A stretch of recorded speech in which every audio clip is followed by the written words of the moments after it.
বন্ধুরা, সবাই কেমন আছো? তো আমি আবার একটা রেসিপি নিয়ে চলে আসছি। ফুলকপি দিয়ে রুই মাছের ঝোল বানাবো পাতলা। তো সিম্পল রান্নাই করব। তো তোমাদের দিকে আমি দেখে দিচ্ছি কিভাবে রান্নাটা করব।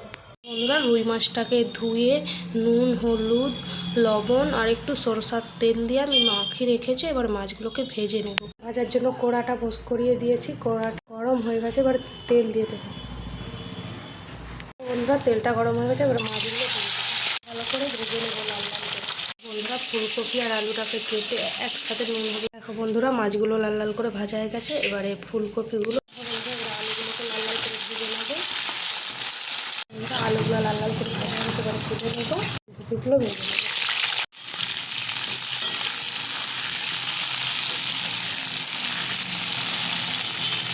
ফুলকপি আলু মাছের ঝোল বানানোর জন্য পেঁয়াজ কুচি নিয়েছি, টমেটো কুচি, ধনেপাতা কুচি, এদিকে আদা রসুন একসাথে পেস্ট করে নেবো। দুটো শুকনো লঙ্কা দিয়েছি আর কিছু গোটা জিরে দিয়ে নেব। গোটা জিরে দিয়ে এবারে এইটাকে পেস্ট করে নেব। আমরা ফুলকপিগুলো ভাজা হয়ে গেছে, এবারে নামিয়ে নেব।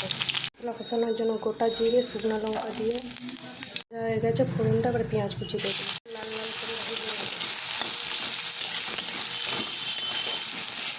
এটা ভাজা হয়ে গেছে, এবার আদা রসুন জিরে লঙ্কার পেস্টটা আমি দিয়ে দেবো। ভালো করে কষিয়ে নেব।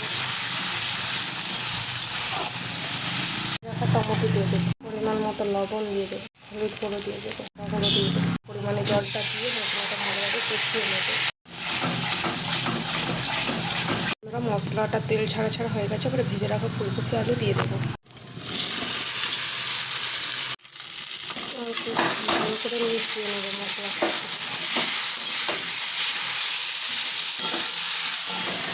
সাথে ফুলকপিটা ভালো করে কষানো হয়ে গেছে, এবারে জল ঢেলে দেবো।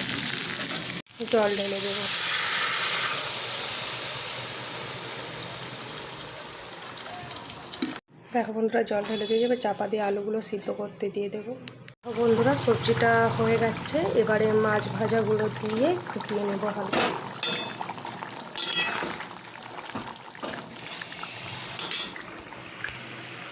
এবার ধনেপাতা ছড়িয়ে দিয়ে আর একটু নেড়ে নামিয়ে নেব। ফুলকপির সবজিটা আমার রেডি হয়ে গেছে। বন্ধুরা, ফুলকপির সবজিটা আমার কমপ্লিট হয়ে গেছে, আমি নামিয়ে নিয়েছি।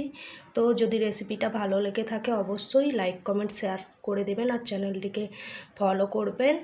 তো বাই, সবাই ভালো থাকবেন বন্ধুরা।